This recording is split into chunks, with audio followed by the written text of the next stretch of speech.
As armas e os barões assinalados, que da ocidental praia lusitana, por mares nunca dantes navegados, passaram ainda além da Taprobana.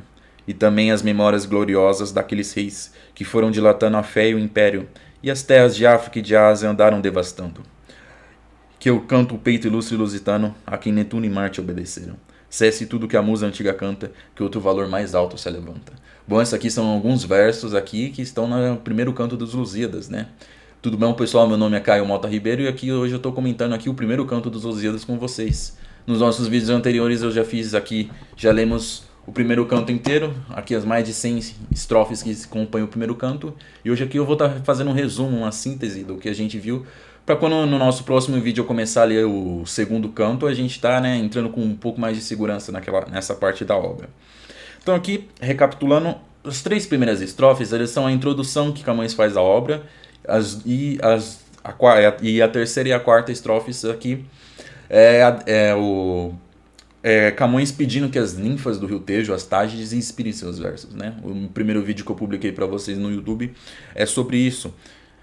Então aqui, as armas e os barões assinalados que da ocidental praia lusitana passaram por mares nunca dantes, que por mares nunca dantes navegados passaram ainda além da Taprobana. Que os quatro primeiros versos aqui da primeira estrofe, a gente tem que prestar atenção. As armas e os barões são os homens de armas e os nobres portugueses, os varões portugueses, que saindo ali das praias de Portugal passaram ainda além da Taprobana. Ou seja, quando a gente for ler os Lusíadas, a gente tem que estar prestando atenção que Camões não está cantando apenas os feitos ali, a empreitada do Vasco da Gama. Apesar de ser ali, a gente poder até considerar o Vasco da Gama como protagonista dessa obra, e tudo que Camões canta e narra está girando em torno disso, a gente tem que lembrar que a obra Os Lusíadas, ela é Camões cantando os feitos do povo lusitano, ou seja, de todo mundo. Aqui, né, dando um salto aqui para a segunda estrofe. E também as memórias gloriosas daqueles seis. Ou seja, Camões, também canto os feitos daqueles seis que foram dilatando a fé, ou seja, expandindo o cristianismo e o império de Portugal. E devastaram, saquearam as terras africanas e asiáticas. Então, não é só a empreitada do Vasco da Gama. Porque bem comum o pessoal lê e fala, sobre o que fala o Lusíadas. Os Lusíadas contam a empreitada do Vasco da Gama, a viagem do Vasco da Gama, a descoberta que o Vasco da Gama fez das Índias. Não é só isso. O principal vai estar ali, afinal foi o grande feito ali até então, daquela época. Porque ninguém nunca realizou uma viagem daquele porte, daquele nível. Mas não é só isso que Camões conta. Então a gente tem que deixar isso bem fixo na cabeça quando a gente for estar lendo essa obra. Por isso que eu escolhi essas três estrofes para vocês. Cesse tudo que a musa antiga canta, que outro valor mais alto se levanta. Ou seja, Camões vai enfatizar isso durante toda a obra. E a gente não pode esquecer, ele está engrandecendo os feitos do povo dele. E ele até coloca, né, os feitos realizados antigamente, sejam os grandes feitos narrados pelos gregos, pelos troianos ou qualquer outra parte do mundo, nenhum desses feitos é tão grande quanto os dos portugueses. Ou seja, os feitos dos monarcas portugueses que fundaram e expandiram o Império Português e que depois vieram expandir ele na África e na Ásia, são maiores do que qualquer outro feito, obra realizada pela humanidade até então. Então, isso aqui é a introdução que Camões faz dos Lusíadas. E vós, Tágides minhas, pois criados tens em mim um novo engenho ardente. Aqui Camões dirigindo agora as suas falas para as Tágides, são as ninfas que habitam o Rio Tejo. Aqui é uma tradição que os poetas da antiguidade tinham de pedir a inspiração das musas. As musas, as ninfas, eram criaturas mitológicas que inspiravam os poetas, ou seja, inspiravam as obras deles, a poesia dos poetas, deixavam elas grandiosas. Se vocês, por exemplo, lerem o Homero, tanto a Ilíada como a Odisseia, ou lerem o Virgílio, que está ali na Eneida, se eu não me engano, o Dante Alighieri também faz isso na Divina Comédia, eles vão estar em alguns momentos pedindo inspiração das ninfas para que abençoem as obras deles, para que inspirem as obras deles. A Ilíada, que eu espero um dia comentar com vocês, tem bastante isso. 3 ou 4 vezes o Homero interrompe um pouquinho a narração dele e pede que as musas inspirem os versos dele. Então aqui Camões também faz isso. Ele fala, vocês ninfas já inspiraram meus versos anteriores, porque Camões tem vários sonetos publicados antes dos Lusíadas. Agora eu tenho em mim um novo engenho ardente, ou seja, uma nova obra grandiosa, e eu preciso que vocês me inspirem. Então é isso aqui que Camões trata da quarta e na quinta estrofe. Da sexta até a 18ª é a dedicatória que Camões faz ao rei Dom Sebastião. Ele agora fala diretamente para um monarca português e fala que vai estar dedicando a obra dele a ele, ou seja, a vós que eu dedico essa obra. Ele diz que ele reapresenta novamente, Camões fala novamente sobre o que ele vai estar falando, que são os grandes feitos do povo lusitano.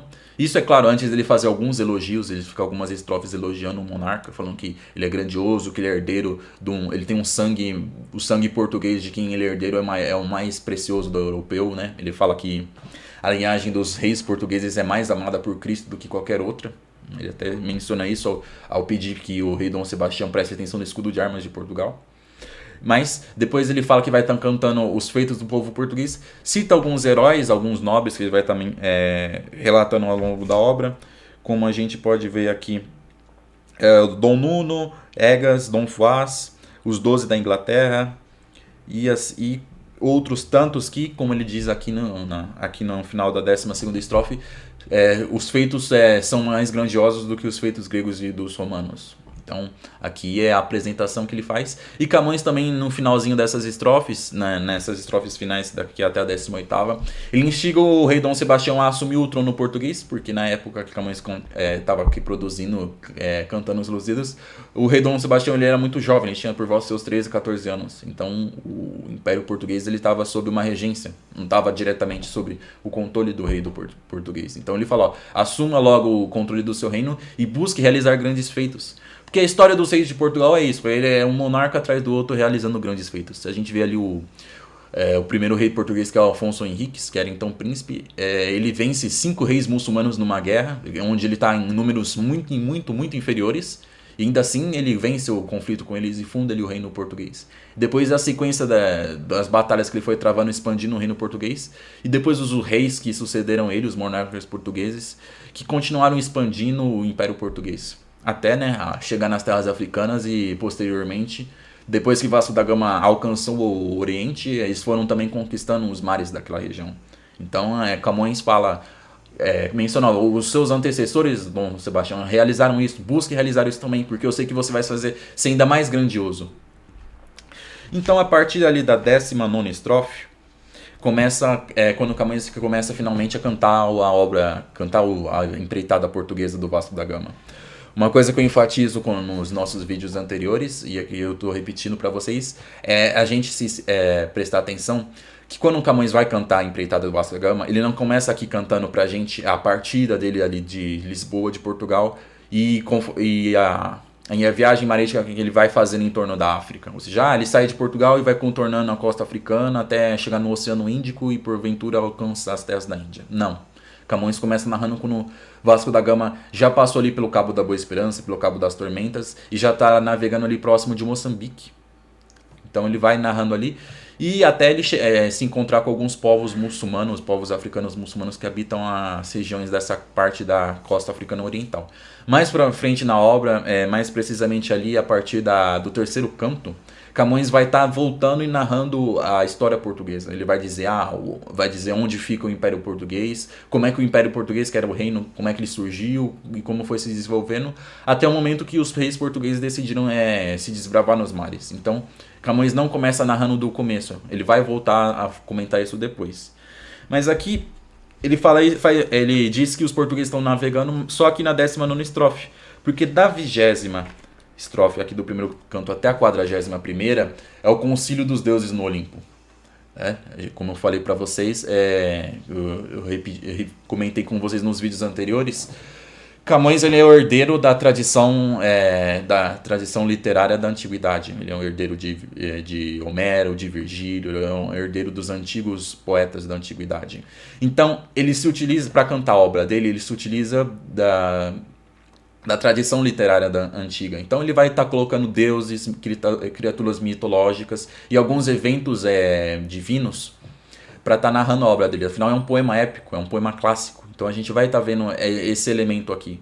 Ou seja, para se referir aos mares, ele não vai falar os portugueses navegaram os mares. Não, os portugueses atravessaram o oceano. O oceano é o deus oceano. Os portugueses realizaram participação de Marte, ou seja, os portugueses realizaram batalhas, guerras, porque Marte é o deus da guerra, ou seja, para se referir a eventos, locais, situações, às vezes alguma coisa que a pessoa está sentindo, Camões vai nomear os deuses, nomear as divindades. É uma forma aí poética e grandiosa de estar narrando a obra dele. Então aqui é Camões nessa parte dos Lusíadas, ele fala que está ocorrendo um concílio dos deuses ali no Monte Olimpo, no Olimpo, onde os deuses estão discutindo o futuro do Oriente, ou seja, discutindo o que vai acontecer quando a frota do Vasco da Gama alcançar aquelas terras. Esse concílio foi convocado por Júpiter, que é o deus dos deuses, ele é o rei das divindades ali, e Júpiter convocou todos os deuses para estar discutindo isso. Onde ele fala que a frota do Vasco da Gama já está quase chegando ali no Oriente, e que quando os portugueses chegarem ali, ou seja, agora ele começa a fazer uma previsão, que eles vão conquistar os mares todos do Oriente e se tornarem senhores daquela região. A partir de Júpiter fala isso, e os deuses começam a debater, com alguns sendo favoráveis a essa empreitada e outros sendo contra. Um deus que se destaca por ser contra, e aquele vai ser o grande antagonista da frota do Vasco da Gama aqui nos Lusíadas inteiros, é o deus Baco. Baco, ele realizou grandes feitos no passado ali no Oriente, mas com a chegada dos portugueses ele sabe que os feitos deles vão ser sobrepujados e que o nome dele vai ser esquecido. Então ele é tomado por uma grande inveja e ele quer que os portugueses fracassem, então ele não quer que a frota do Vasco da Gama seja bem sucedida. Então ele vai estar realizando várias ações, preparando várias armadilhas para sabotar a viagem do Vasco da Gama. Por outro lado, uma divindade que se mostra favorável aos portugueses é Vênus, a deusa do amor, da beleza. Ela é similar à deusa grega Afrodite. Aqui ela vai ser favorável aos portugueses, porque os portugueses se assemelham muito aos romanos, de quem ela tem um carinho muito grande. E ela também sabe que conforme os portugueses realizem grandes feitos, o nome dela vai ser engrandecido, né? No nosso vídeo aí que eu comentei sobre o Concílio dos Deuses, deixem isso um pouco mais claro. Depois vocês podem conferir ali para ver os motivos e razões mais que levam essas duas divindades a estarem discutindo. Mas né, acontece essa discussão ali no Olimpo e acaba sendo... A gente vê ali os dois, uma divisão ali entre essas duas divindades. Então, a partir ali da 42ª estrofe, Camões volta a narrar a empreitada portuguesa.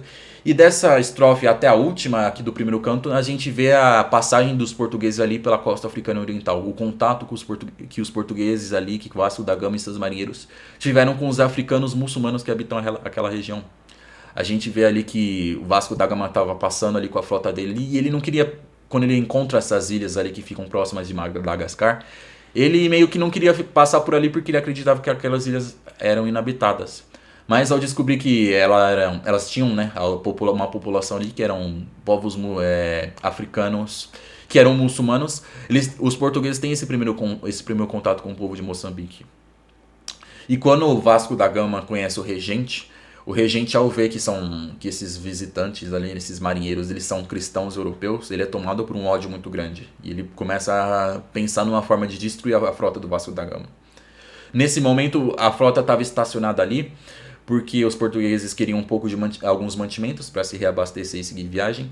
E também que ficou combinado que o regente de Moçambique ele ia fornecer um guia para os portugueses, um guia que fosse levar eles até as Índias. A gente tem que lembrar que a frota do Vasco da Gama foi pioneira nessa empreitada. Até então ninguém sabia um caminho correto, um caminho seguro que contornasse a África e chegasse até o Oriente.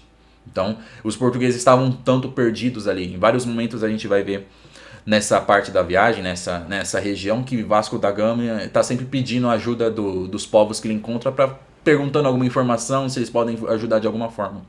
Então, como os portugueses eles veem essa possibilidade de receber um guia, eles ficam ali um pouquinho. Eles aguardam, eles ficam um pouco em Moçambique. E nessa hora, o deus Baco aproveita para destruir eles. Como eu bem falei, né, o deus Baco quer destruir a frota portuguesa. Ele não quer que Vasco da Gama descubra o Oriente. Então ele vai até o regente de Moçambique, disfarçado. Baco, lembrando, ele é um deus, ele se disfarça de um mortal e manipula o regente de Moçambique propondo duas armadilhas.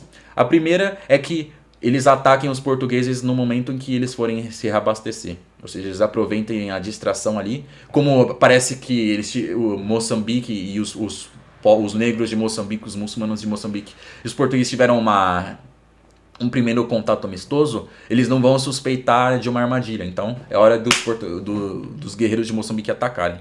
Essa armadilha não funciona. Os portugueses são muito bem preparados, eles já sendo muito espertos, eles preveram que algo pudesse acontecer. E eles batalham ali, tem um breve conflito e matam os guerreiros portugueses e até saqueiam Moçambique. A segunda armadilha, então, tem que ser colocada em prática, que Baco tinha proposto que que fosse fornecido um guia para os portugueses, mas ele ia enganar os portugueses. Ele ia estar levando os portugueses para um outro local e onde os portugueses tivessem caído numa armadilha e a frota fosse destruída. Então essa segunda armadilha acaba sendo colocada em prática. Depois que teve esse primeiro conflito, o regente de Moçambique pede perdão para os portugueses por ter atacado eles e entrega mantimentos e esse guia que vai estar levando eles para lá. E então a frota continua seguindo viagem. Os portugueses mal sabem, né, que esse guia vai estar enganando eles. Eles depositam confiança nele e nem percebem que estão indo para uma armadilha. Esse guia ele vai tentar levar eles primeiramente para uma região chamada Quiloa, que é um local que está cheio de muçulmanos e é muito mais poderoso do que Moçambique, ou seja, as forças de Quiloa são muito mais fortes. E quando os portugueses chegassem lá, eles iam ser destruídos. Mas Vênus, que está ali, é a deusa que protege os portugueses, não deixa que isso aconteça e utiliza os ventos e desvia a frota daquela região. Ou seja, os portugueses não vão para Quiloa. Mas esse guia que está sabotando os portugueses, esse guia muçulmano, ele não desiste e convence o Vasco da Gama a ir para um outro local que é Mombasa. Ele usa de argumento para desviar a rota, porque ele diz assim, nessa região existem cristãos que vocês podem estar conhecendo. E Vasco da Gama fala, poxa, cristão nessa região é algo que eu quero ver, eu quero conhecer esses povos. Então ele desvia e vai ali para Mombasa. Mas Mombasa só tem muçulmanos. É mais uma mentira aí que o regente e Baco tramaram. Esse piloto que está guiando ele está levando para uma armadilha. Então nesse momento aqui se encerra o primeiro canto aqui, que é os portugueses ali já chegando em Mombasa. Eles não atracam no porto de Mombasa, eles chegam ali, mas eles vão conversar com o regente o rei de Mombasa. E rei esse que já recebeu uma visita de Baco e já sabe que precisa destruir os portugueses. Ou seja, nesse momento da obra a gente vê que a frota do Vasco da Gama está indo para uma armadilha que muito provavelmente vai ser destruída. Então é aqui que se encerra, né? Camões até encerra coloca os últimos versos aqui do primeiro canto, lamentando que os portugueses têm que sofrer tantas dificuldades, passar por tantas adversidades para estar realizando a empreitada que eles desejam. Certo, pessoal? Então aqui um resuminho aí do primeiro canto. Peço para vocês estarem vendo os vídeos anteriores, onde eu li todas as estrofes, todos os versos aqui e fui comentando, explicando da melhor forma possível para vocês, tá bom? Vou pedir aí para vocês estarem curtindo o vídeo, estarem comentando, se possível também estar compartilhando o vídeo. E não deixar de se inscrever para estar acompanhando os nossos próximos comentários. Como bem disse, para vocês, né? Como eu bem disse, eu vou estar comentando aí, fazendo um esforço de comentar toda a obra do Camões aqui, os Lusíadas inteiros. Então não deixem de estar acompanhando. No nosso próximo vídeo eu vou estar começando a ler o segundo canto, que é quando Camões narra pra gente a armadilha que os portugueses vão passar ali em Mombasa. Eles conhecem Mombasa, acontecem algumas coisas ali e acaba tendo alguns problemas ali que a frota portuguesa quase fracassa. Vou pedir também para vocês estarem olhando um link que eu deixei aqui na descrição desse vídeo, que é um e-book meu que eu estou vendendo para vocês. É os Lusíadas, a obra dos Lusíadas digital, comentada com todas as estrofes, todos os versos ali comentados por mim.